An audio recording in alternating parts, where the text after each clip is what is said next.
Exelon's Clinton nuclear power station on the chopping block for closure in 2017.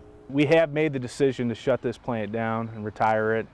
Lawmakers in a scramble to pass legislation to save Clinton and a second Exelon nuclear plant in the Quad Cities. The entire future of Downstate Illinois is at stake here. I'm as mad as hell, and I'm not going to take it anymore. Nearly 700 jobs at the power station, averaging $90,000 a year. Another 1,200 indirect jobs could be unplugged.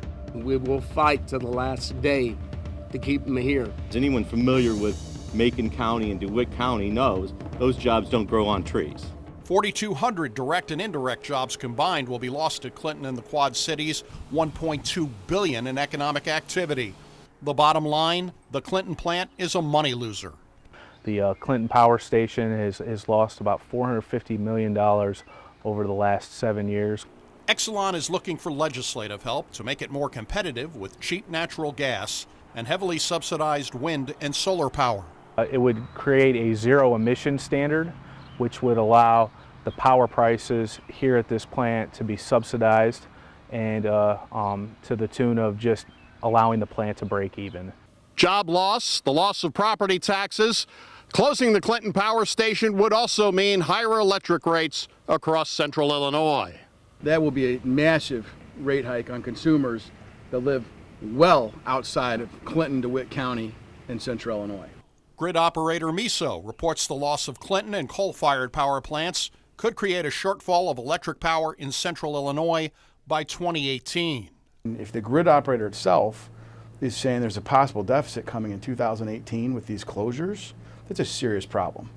State Senator Chapin Rose tells me lawmakers are still working to craft a deal that could possibly save both Clinton and the Quad Cities. You get to make a decision like this, once or twice a century. I've had discussions with executives at Exelon, both the CEO as well as members of his team.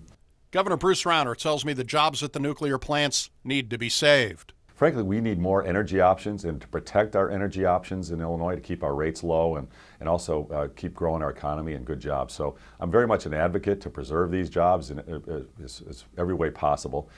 Another hurdle for Exelon is predatory pricing by Missouri utilities, which are dumping cheap power into Illinois.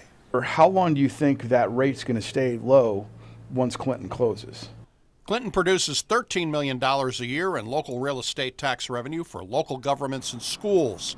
Richland Community College could lose over $1 million a year, while the Clinton School District would need a tax hike or cuts just to keep programs the way they are. When you've just cut your budget because of the state by over $2 million, to be looking at another cut in that range, that's pretty devastating. Exelon says time is critical for the legislature to act. It could be reversed if the legislature acted soon.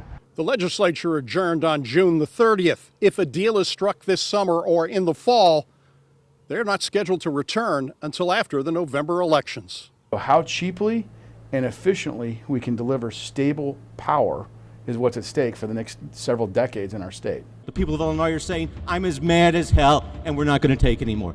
Ladies and gentlemen of the House, let's act on Clinton. Let's act on the Quad Cities. Even if the plant closes, local leaders look for a bright side. And if we lose 50% of our revenue in this county, as we're telling people, we will survive. Time is of the essence before Clinton is unplugged. For the I-Team, Doug Wolfe, WAND News.